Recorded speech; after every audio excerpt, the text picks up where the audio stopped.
And tonight we are tracking several breaking stories. A senator from California tackled and handcuffed in his home state, and also that air disaster in India. We're following all those breaking stories here on Top Story. First tonight, those new surveillance images. The Air India jet going down just moments after takeoff, exploding into a massive fireball.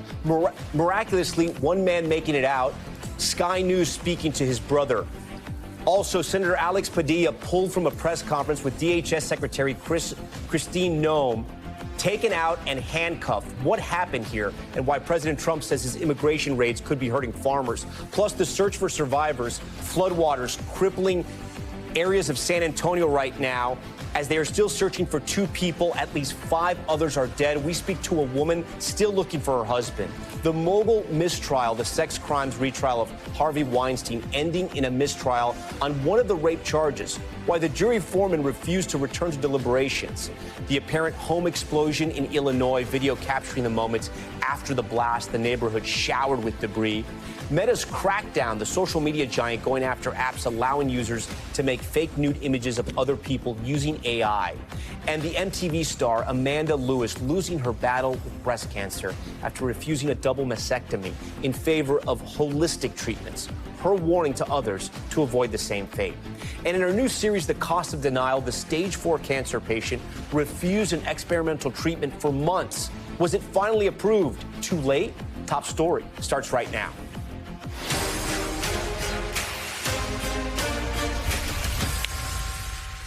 And good evening. We are coming on the air with multiple breaking headlines tonight. In a moment, we'll take you to Los Angeles after a sitting U.S. senator was handcuffed at a news conference with the DHS secretary.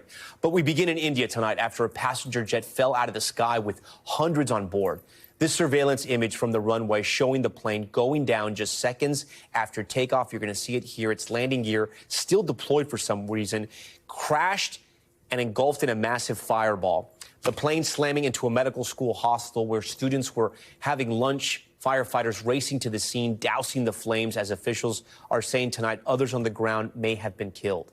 Air India confirming tonight there were 242 people aboard Flight 171 when it crashed. All of them initially presumed dead, but tonight we've now learned one of them has survived.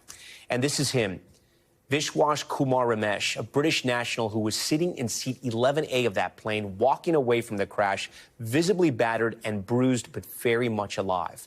The Boeing 787 taking off bound for London before going down in a western city there, Ahmedabad.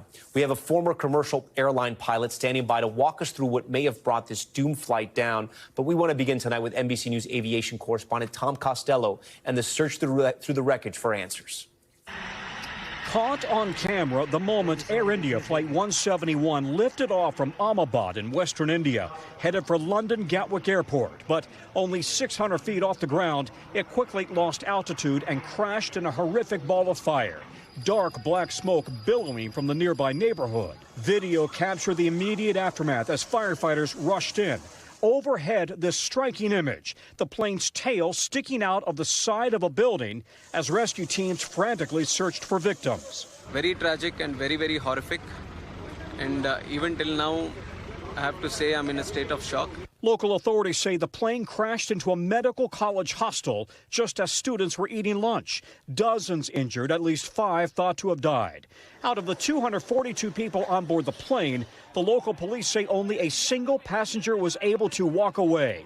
Vishwas Kumar Ramesh, a British national sitting in exit row window seat 11A and traveling with a brother who is still missing. Another brother in the UK spoke to Sky News. He video called my dad. As he crashed, he said, "Our plane's crashed." All of that. I don't know where my brother is. I don't see any other passengers. I don't know how I'm alive, how I exited the plane. On board, passengers from India, the UK, Portugal, and Canada.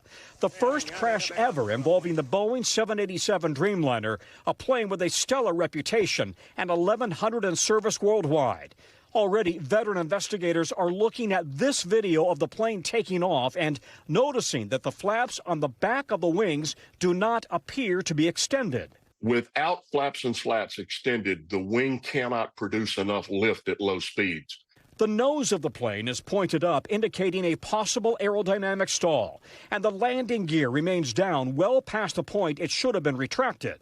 Air India says the captain had 8,200 hours of flight experience, the first officer 1,100 hours. One of them radioed a mayday, but it's not clear who was piloting the plane. This is a difficult day for all of us at Air India, and our efforts now are focused entirely on the needs of our passengers, crew members, their families, and loved ones. While Indian investigators will be in charge, British and American NTSB and FAA investigators will assist.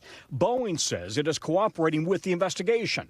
Of critical importance, the plane's flight data and cockpit voice recorders may provide the clues into what went wrong.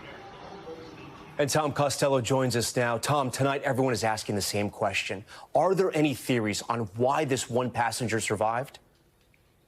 Yeah, and it may be hard to know right now. This is where he was, seat 11A. This is the emergency exit, and this is business class. Was he catapulted out of the plane when it hit that building? We don't know, but experts say there is not one single seat that is always the safest because it depends where the plane impacts with the terrain, Tom.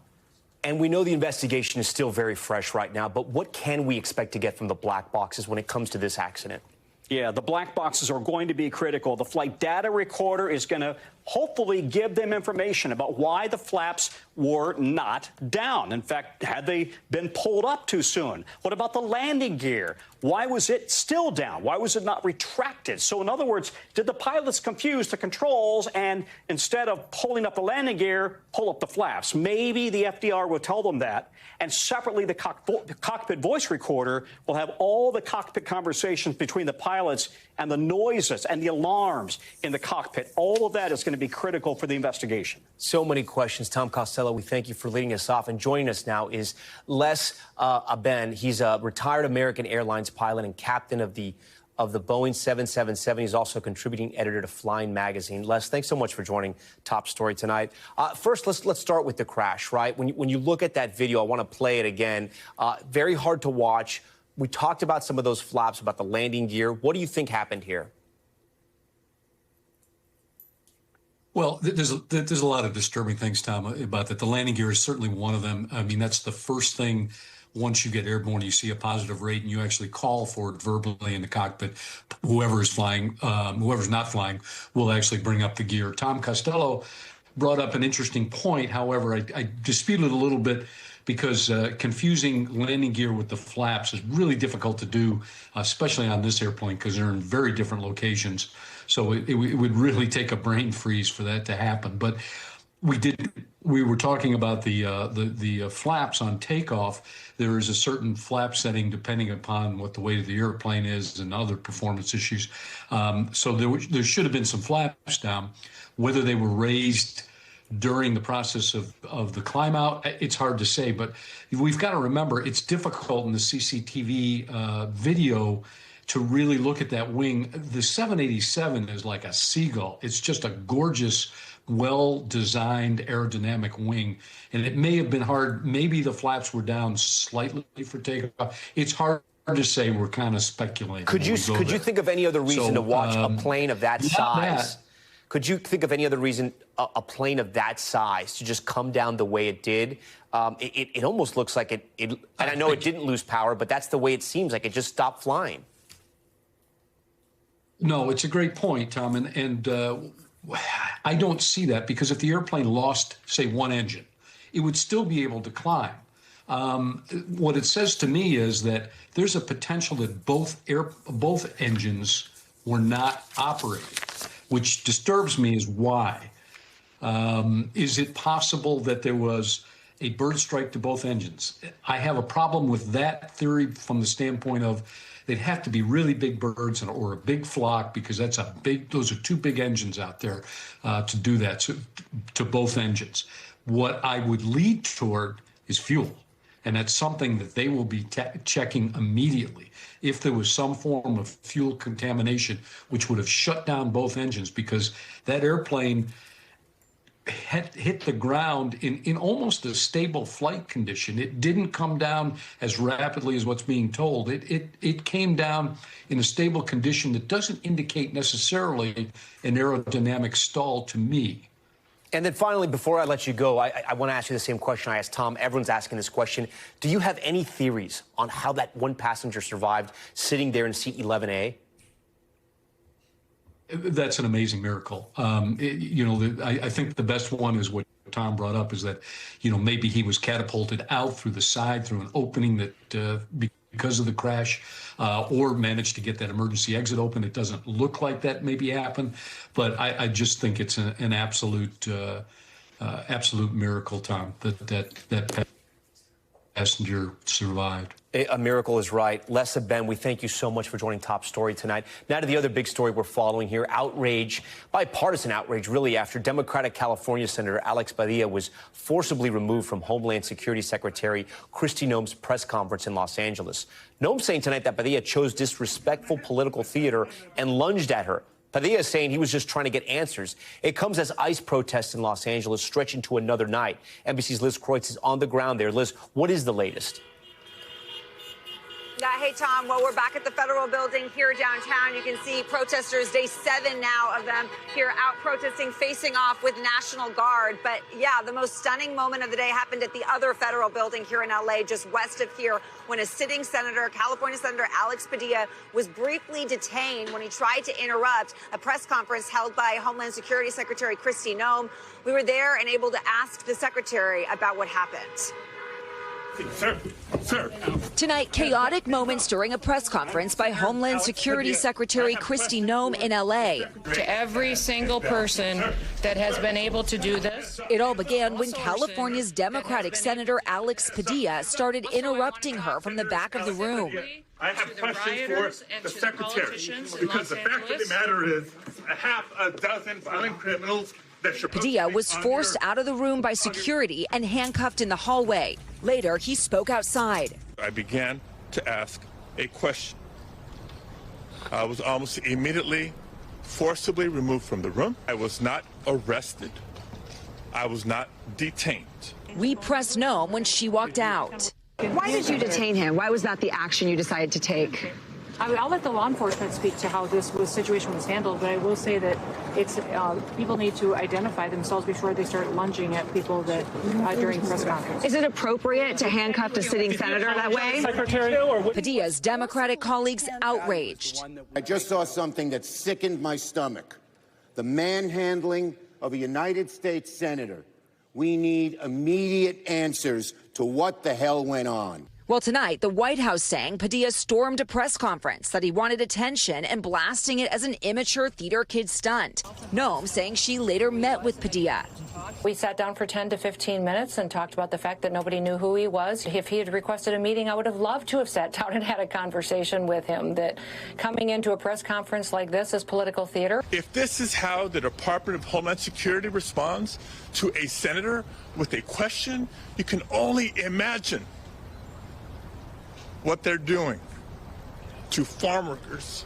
And tonight, just 24 hours after video showing ICE agents tracking down a farm worker in a field, President Trump acknowledging his crackdown on illegal immigration can impact businesses like farms and hotels. You go into a farm and you look, and people they've been there for 20, 25 years, and they've worked great, and the owner of the farm loves them and everything else, and then you're supposed to throw them out, and you know what happens? They end up hiring the people, the criminals that have come in. So we're going to have an order on that pretty soon, I think. We can't do that to our farmers, and leisure too, hotels. All after protesters opposed to ICE immigration enforcement operations clashed with police in L.A. Mounted police at one point appearing to nearly trample people, while a curfew and state of emergency were declared in Spokane. All right, Liz joins us again tonight. Liz, I want to start first. There's some sort of mixed reporting, and both sides are saying different things. We heard Kristi Noem there, the Homeland Security Secretary, basically say she didn't know who he was. Senator Padilla is saying he did identify himself. Do we know what the truth is?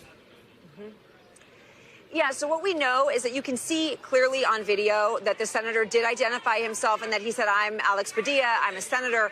But that moment appears to be as Secret Service agents are already surrounding him and kind of beginning to pull him away. And so what the Homeland Security Secretary is saying and other agencies are saying is that he didn't initially identify himself before he began interrupting, Tom. And then, Liz, before you go, I know you have some new reporting. The FBI is now commenting on this as well? Yeah, so the FBI, they put out a statement. They said that their agents assisted Secret Service in briefly detaining Padilla, who they say was disruptive, and they say that he didn't identify himself and that he wasn't wearing his Senate security pin. And then they say that once he did identify himself and he was positively identified, he was released, Tom. All right, Liz Kreutz for us. Liz, we thank you for that. For more from Washington on the reaction to Senator Padilla's apprehension and President Trump's comments on his immigration crackdown and farmers, I want to get right to NBC News Chief White House correspondent Peter Alexander. So, Peter, it's interesting, right? Both sides are sort of complaining about what happened there. Walk us through what Democrats and Republicans are saying tonight. Well, let's start with what we're hearing from the Republican House Speaker. That is Mike Johnson, who's been speaking out tonight. He said that the actions he saw by Padilla there were, in his words, wildly inappropriate. He is urging now the Senate to consider censuring him. That's something that has not happened in 35 years. We've also heard from Republican Lindsey Graham. He's dismissing this incident, saying Padilla got what he wanted. But listen to Alaska Republican Lisa Murkowski. She said what she saw is horrible, not the America she says she knows. Democrats, Tom, they're arguing as a Senator Padilla had every right to try to question the Homeland Security Secretary, Secretary Noem there. The former Vice President Kamala Harris, she also had that Senate seat that Padilla filled. She's defending him, saying he was representing his constituents, calling Padilla's brief detention a shameful and stunning abuse of power. Clearly, this episode really is the latest escalation, though, in this immigration battle, Tom. And then, Peter, I do want to ask you about what we heard from President Trump there, the comments about farmers and sort of how he might be cherry-picking different industries and his immigration policies. Do you expect to see any big changes? I mean, I don't know how businesses are going to sort of interpret all of this.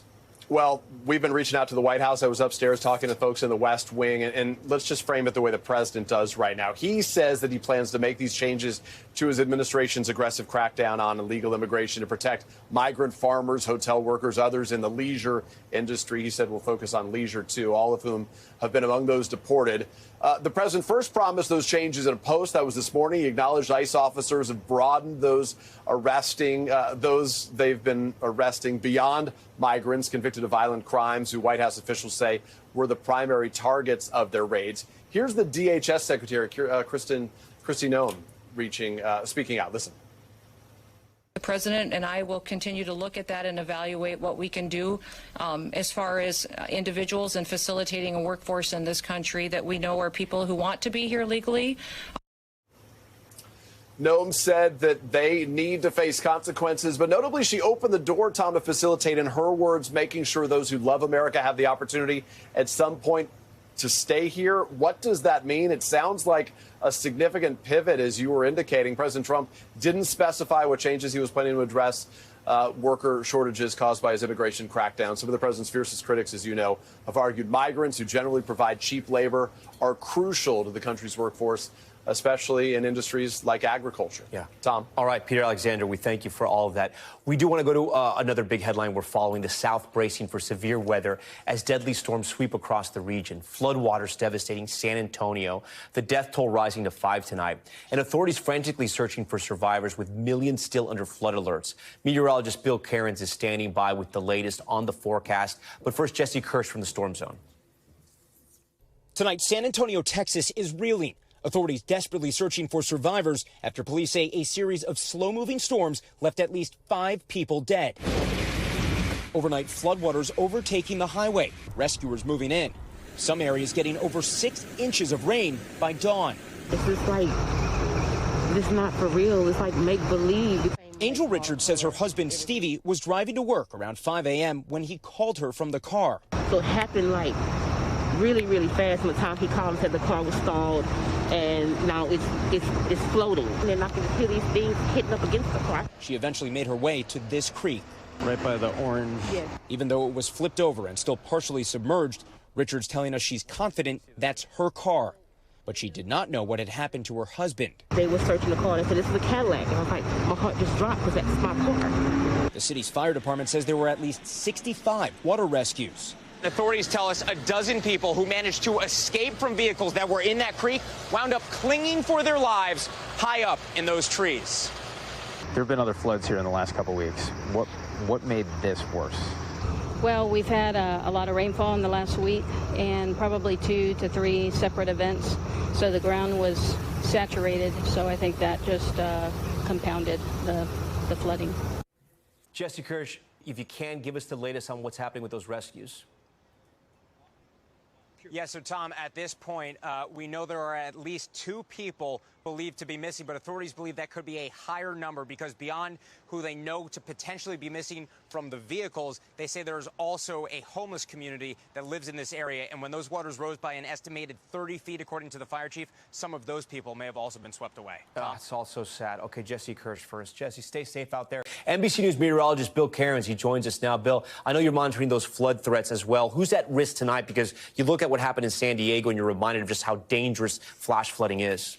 Yeah, flash flooding is our second leading killer in this country as far as weather events. Only heat waves kill more people each and every year. That's why you always hear, turn around, don't drown. Don't drive through flooded roads. It can be extremely dangerous. The storm's over. Texas, finally, you get to recover. But all of this wet weather is now heading through Louisiana, and it's eventually going to be heading up here into Arkansas. That's why we have flood watches continuing Texarkana to Shreveport to Lufkin. Some of these will be dropped tonight. An additional maybe 1 to 2 inches. Any isolated areas that could get a little more than that. Memphis down the Mississippi River, that maybe possibly around 2 to 3. So the timing of this storm heading to the East Coast, of course, for another weekend. Father's Day weekend, too. So tomorrow, scattered storms many places. Not really expecting severe weather or flash flooding threats. It's just a chance of more rain, especially Saturday morning from New York to Boston, southern New England. That'll make it like 30 weekends in a row for areas like Burlington and Albany. And then as we head through Father's Day, we continue to watch scattered storms east of the Mississippi. Not as concentrated. I wouldn't go canceling a lot of plans for anything outdoors. Just keep an eye to the sky, Tom, in the afternoon. And, of course, we'll update that Father's Day forecast for you tomorrow. We will keep an eye on all that. All right, Bill, thank you. To Manhattan now in a court where the trial of Harvey Weinstein has ended in a mistrial. Jurors reached a partial verdict yesterday, finding the 73-year-old guilty of sexually assaulting one woman and not guilty of assaulting another. But today, the jury could not agree on the third-degree rape charge, forcing a retrial. To help us understand what this all means, I'm joined now by NBC News legal analyst Danny Savalas. So, Danny, walk us through what happened here. What does this mean for his other convictions? We have almost every possibility in one case. You have a conviction, you have an acquittal, and you have a mistrial. And that means that on the mistrial, the alleged rape, he can be tried again. And the Manhattan DA's office has indicated that's exactly what they plan to do. And then what happens with the other convictions, though, from prior years? The other why he's still in jail, essentially. Right, exactly. Well, he's got a case in California. He's convicted in this case as to one count, acquitted on the other. That goes away forever. The mistrial, he can be constitutionally retried again without offending double jeopardy. Where do you think it goes from here? The Manhattan DA's office is going to retry him, and they should schedule that relatively soon, a matter of months. Okay. Danny Savalas, we thank you so much. And we're back in 60 seconds with an NBC News exclusive. Those apps that can erase clothes from the photos of real people using AI. A top executive at Meta tells us what they're doing to crack down on it. And the death of a beloved MTV VJ raising new questions about alternative treatments for breast cancer. What experts are saying tonight. Stay with us.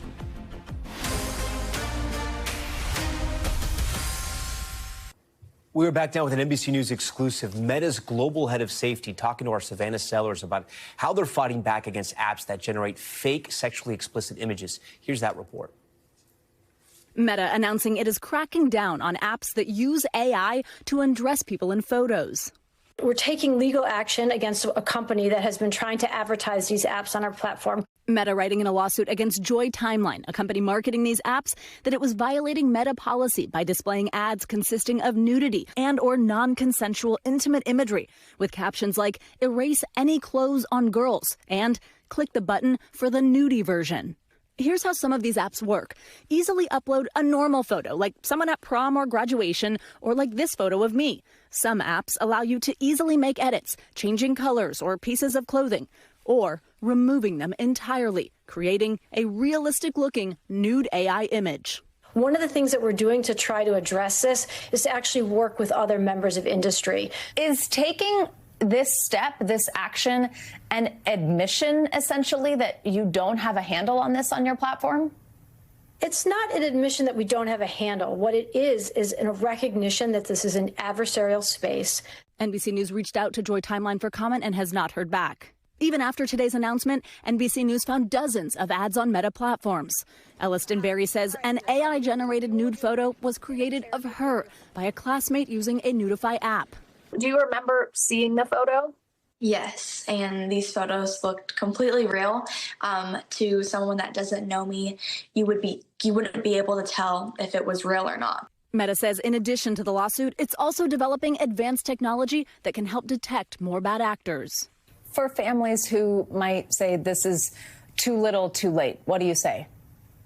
What I would like to say to them is we are on their side. We want our community to be a safe place for them. We're going to be taking action. We're going to file lawsuits. We're going to continue to develop technology.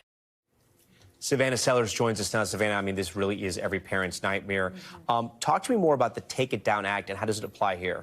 So the Take It Down Act is a big deal, and I'll tell you why. What it's going after is anyone, like, for example, the classmate of Elliston's there who made that picture, anyone who creates them and then also circulates these non-consensual images. And that is a big deal because prior to this, they were really trying to go after big tech, and all of these companies are hidden behind shell companies. They change their name, they change their different handles on the apps, and then obviously you have the big platforms like Meta, like Snap, that are fighting these things, but difficult to really pin them down on. This now puts it on those individuals, on citizens who decide to do something like this. All right, Savannah Sellers. Savannah, we thank you for bringing us that story. Up next on Top Story, marathon testimony ends. The ex-girlfriend of Sean Diddy Combs taking the stand for a sixth and final day.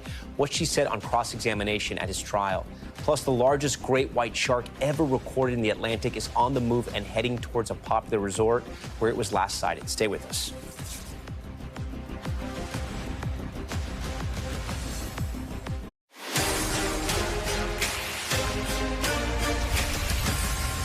All right, we are back now with Top Stories newsfeed. We start with a house explosion in Illinois. Firefighters dousing the flames of the burning wreckage in Crestwood, roughly an hour south of Chicago. The entire house ripped apart, debris scattered across the neighborhood. Plumes of smoke can be seen from a nearby baseball field. Officials say a 76-year-old man inside died. The cause appears to be a natural gas leak. And Houston Texans safety Jimmy Ward was arrested on felony assault charges. According to jail records, the assault charges described as family-related. The Texans releasing a statement saying they are aware of the report. Ward is being held without bond at the Montgomery County Jail. The 33-year-old signed a 2-year, $13 million contract with the Texans back in 2023. And tonight, the biggest great white shark ever recorded in the Atlantic is swimming just off the coast of a popular U.S. vacation destination. Contender, the nearly 14-foot shark that was tagged back in January, is now located off the shores of North Carolina. The shark fell off radar for a few weeks, but is now swimming in a hot spot for beachgoers along the Pamlico Sound. And get a load of this, one man taking police on a slow-speed chase after taking off in an excavator. Video showing the tractor crawling down the highway in Charleston, South Carolina. Police saying they got a burglary call from a business that was heavily damaged and spotted the man using the excavator to get away. The pursuit, look at that. That is actually real time. We're not slowing this down. It reached 3 miles per hour. That's how fast he was going. The driver was later apprehended and faces several charges. Okay, now to the sixth and final day of testimony for the ex-girlfriend of Sean Diddy Combs, the woman known as Jane, grilled by the defense about her relationship with the media mogul, calling into question her allegations of violence and abuse. NBC's Chloe Malas joins us tonight from outside that courtroom. And Chloe, walk us through what happened today. Tom, today marked Jane's last day on the stand. It was several days of emotional and at times contentious testimony. And really, it leaves the jurors with maybe some confusion. She says that she still has feelings for Combs. She still loves him. Remember, he's still paying her legal fees right now and her $10,000 a month home in Los Angeles, and they only broke up just a few months ago. And at times, Combs even seemed emotional during her testimony today, in which she talked about the end of their relationship and a final phone call they had. And it appeared as though he put some tissues to his eyes. But again, earlier in the day, I noticed him blowing his nose, so maybe he's just sick. I also do want to point out, though, that the prosecution, they have a couple other witnesses that they are going to call before they rest and hand things over to Diddy's team. But there is an issue right now with juror number 6. We could see this go down as early as next week. Prosecution wants to remove this juror because they wrote in a letter to the judge that he is lacking candor. Now, we don't know exactly what the issues are, but remember, that's why you have alternates. They have 6 alternates right now, and this man could be replaced as early as next week. And again, the irony is he doesn't even know what's going on or these discussions are being had because he's not supposed to be paying attention to the news, reading anything about the case, and these are all private conversations that are happening when the jury is not in the room. So again, we are inching closer, but still, Tom, we have about halfway more to go, several weeks left. Okay, Chloe Malas covering that trial for us. Chloe, thank you. We want to turn now to our Cost of Denial series, our ongoing look at the insurance industry. A West Virginia man with stage 4 cancer denied coverage by his state insurer multiple times for a treatment recommended by his doctor. But after a KAF Health News reporter and then NBC News started to press the insurer for answers, the decision suddenly reversed. NBC News correspondent Erin McLaughlin has this one. Oh. Welcome home. We first met Eric Tennant at his West Virginia home. You all right? Yeah, I'm good. Arriving back from the hospital, exhausted due to serious complications from his stage 4 cancer. You feeling okay? Yeah, a little bit rough right now, but... Eric, his wife Rebecca, and his doctor had all hoped to get a break from chemo and buy time by getting a treatment called histotripsy, which would use ultrasound waves to target the tumor in his liver. What does time mean to you right now? Means everything. Just for my family's sake more than anything. Approved by the FDA to treat liver tumors in 2023, early studies showed histotripsy to have a success rate of 85 to 95%. But Eric's insurance said no, denying coverage for histotripsy, calling it experimental and not medically necessary. Well, it was actually scheduled for the 14th, but then we'll have to cancel it. A father of 2 and a coal mine safety instructor for West Virginia, Eric has insurance through a state plan known as PEIA. And then you got the second denial? Yes, and the third, and the fourth. What does the word deny mean to you? Deny means we don't value a doctor's opinion, and we don't really care if you live or die. Rebecca appealed and fought for months, turning to state lawmakers and the media, including KFF Health News reporter Lauren Saucer, who contacted PEIA. Said, I'm a reporter working on this story. They wanted me to submit questions in writing. We hear nothing for a really long time. Then NBC News joined in to try to get answers. 1 week after NBC News asked about Eric's denial, a stunning reversal. PEIA approved coverage for the treatment, saying it had requested a second opinion through an external independent review, calling the situation rare and exceptional. Rebecca's feeling? They only approved it because of NBC stepping in. It's discouraging because I have the time and the patience to do this. A lot of people don't. I think patients who have navigated this process would say that it feels like the point of it all is to simply drag it out for as long as possible till you run out of treatment options. PEIA told NBC News difficult decisions regarding medical necessity are made by medical professionals for every appeal of a denial coverage, and not in a manner that is arbitrary. Do you wonder what could have been? Yes. If we would have got this 4 or 5 months ago, then, where would I be at now? I'm just fighting for another day.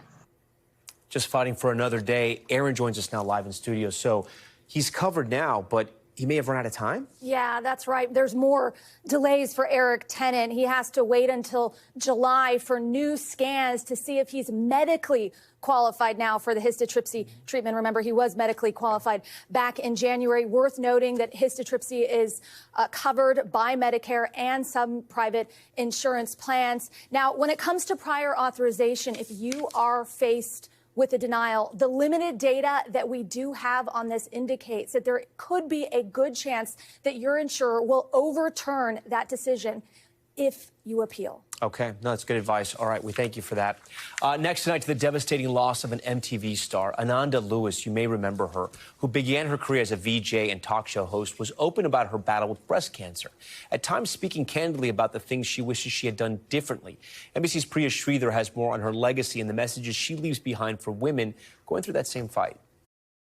Ananda Lewis, a former MTV VJ and pop culture force of the 1990s and 2000s, passing away at the age of 52 after a long battle with breast cancer. Her sister posting on Facebook, she's free and in his heavenly arms. Lewis leaves behind a storied career, her first big break on BET's Teen Summit talk show. Welcome back to Teen Summit. We're honored to have First Lady Hillary Rodham Clinton with us. Immediately pulling in notable guests.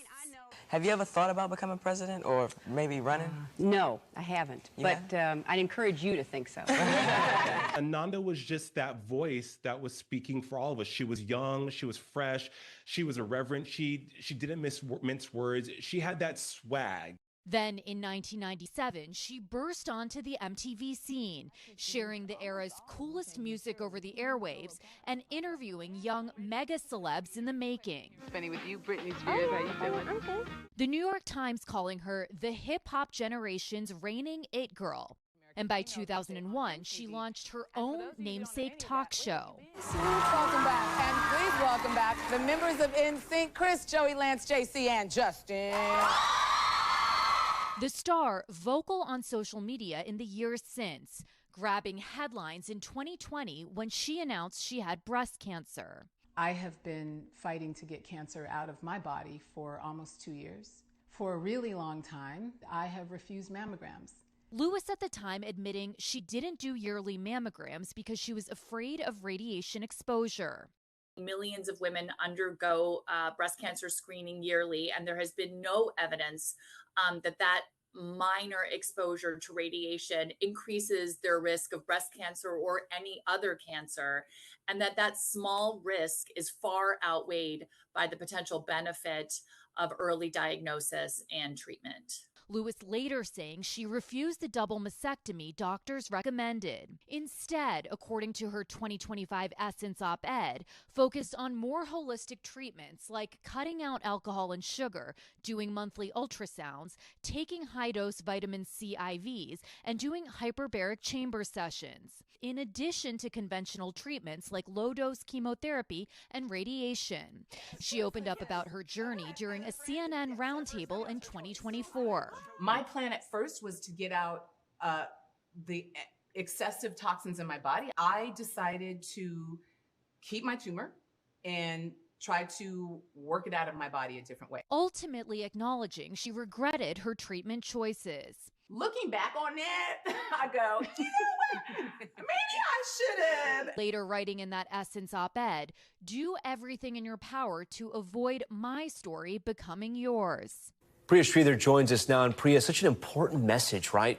Especially given the dangers for Black women, in particular when it comes to breast cancer.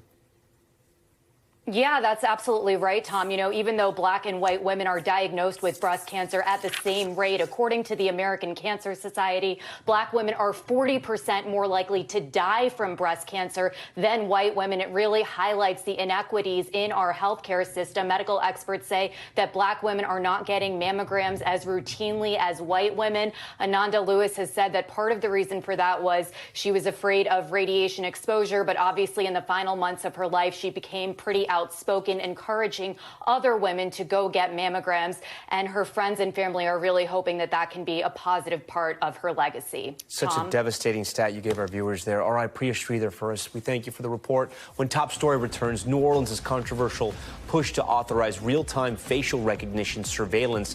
We'll talk with the city's police superintendent to get her take. But first, Top Story's top moment. One young fan with the catch of a lifetime last night at Citi Field here in New York as Mets superstar Juan Soto smashed a home run into the right field seats. Take a look. The curve ball hit in the air to deep right field. Call going back near the wall, and it's out of here. And did you see the catch by the kid in the stands? I did. I mean, what a great grab. Look at that. Going over the railing. What a catch. The Mets went on to beat the Nationals. That young kid might just have a big league future of his own. All right, stay with us. We're back in just a moment.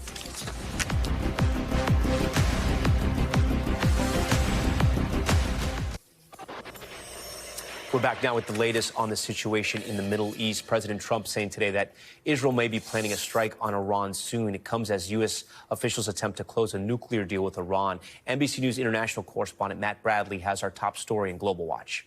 President Trump warning that Israel could strike Iran soon. Well, I don't want to say imminent, but it looks like it's something that could very well happen. Look, it's very simple, not complicated. Iran cannot have a nuclear weapon. Following State Department orders to evacuate non-essential personnel from the embassy in Baghdad and allowing non-essential personnel and military families to leave embassies in Bahrain and Kuwait. 5 people with knowledge of the matter told NBC News that Israel may attack Iran within days without U.S. support. There's a chance of massive conflict. We have a lot of American people in this area, and I said, we got to tell them to get out because something could happen soon. But the U.S. is negotiating a nuclear deal with Iran that Israel opposes. Seema Shine spent years working in Iran for Israeli intelligence. The question, of course, is whether the Iranians will retaliate only on Israel or they will also retaliate on American presence. I think it will be suicidal from the Iranian point of view because that brings the U.S.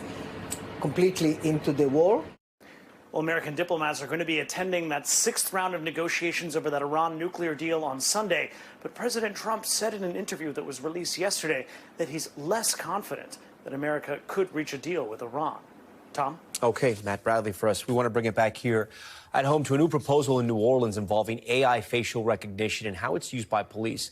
A new ordinance under consideration would make the city the first in the nation to formally authorize real-time facial surveillance, a process in New Orleans that involves using roughly 200 high-tech cameras that can scan faces and send automated alerts to police immediately when they find a possible match, in some cases a suspect or a missing person. Those real-time alerts were in effect previously but paused in April after the Washington Post requested public records related to their use. This proposal could possibly bring them back. Joining me now, Superintendent of the New Orleans Police Department, Ann Kirkpatrick. And it's good to speak to you again. Spoke to you at the beginning of the year, that horrible terror attack. First, I want to ask you if you can clarify how this facial recognition technology was used by the New Orleans Police Department in the past before this pause went into effect. Yes, and so a lot of people had thought that we had a total ban on facial recognition technology, and that's not actually accurate. We did have the ability to use facial recognition technology, but there were a lot of safeguards in place and too many steps. And so it was not fully within the boundaries of the ordinance for real-time access to facial recognition technology. And that is what the amendment to the ordinance is all about. Okay, so let's talk about the reality here, right? Went to school in New Orleans. My wife is from New Orleans. I spent a lot of time there. I know you have a serious problem with crime in New Orleans. That is not a secret. You also have a problem trying to find officers and retain officers. It has been so difficult in that great American city, and I know your job is incredibly hard. Talk to me and our viewers on how this is going to help New Orleans, the city of New Orleans, fight crime.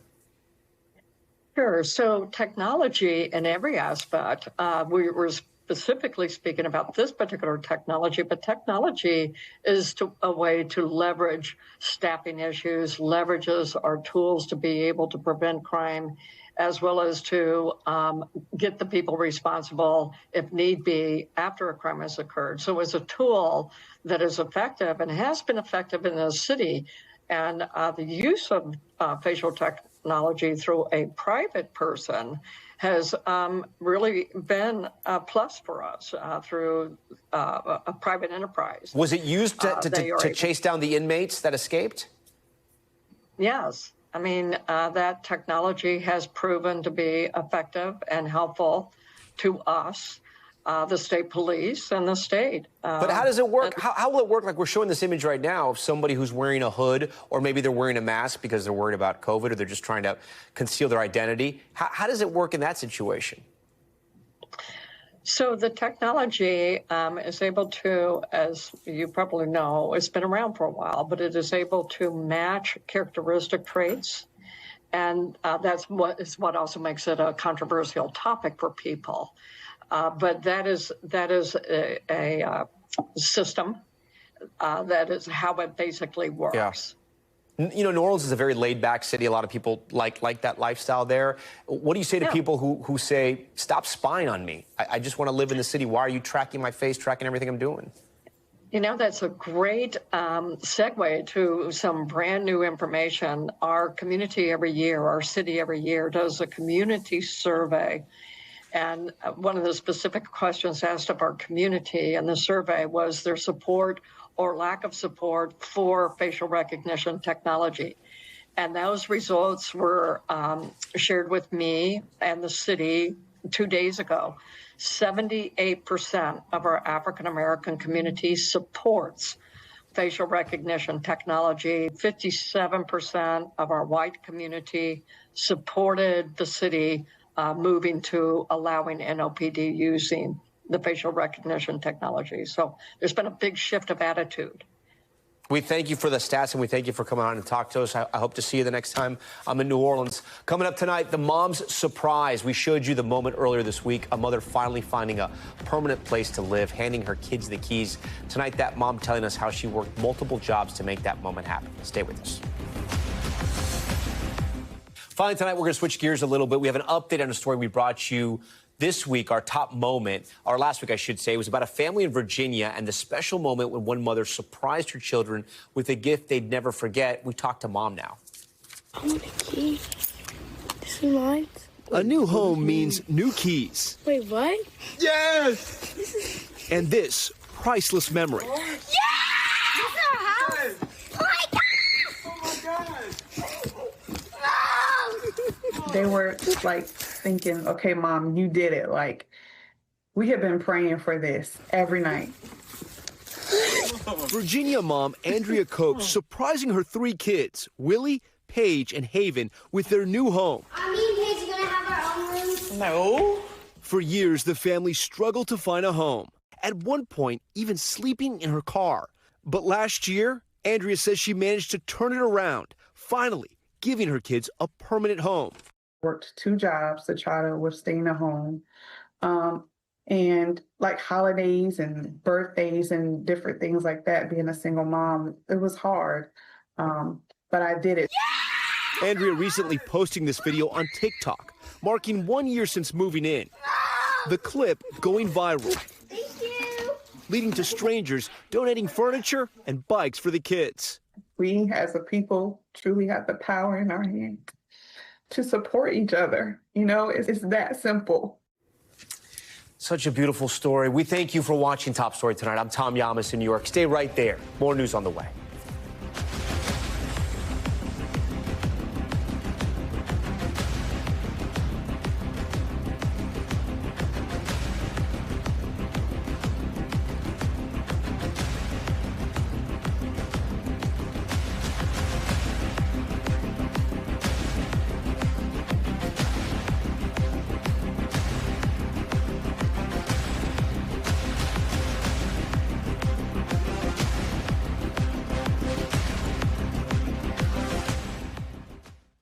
We thank you for watching, and remember, stay updated on breaking news and top stories on the NBC News app or watch live on our YouTube channel.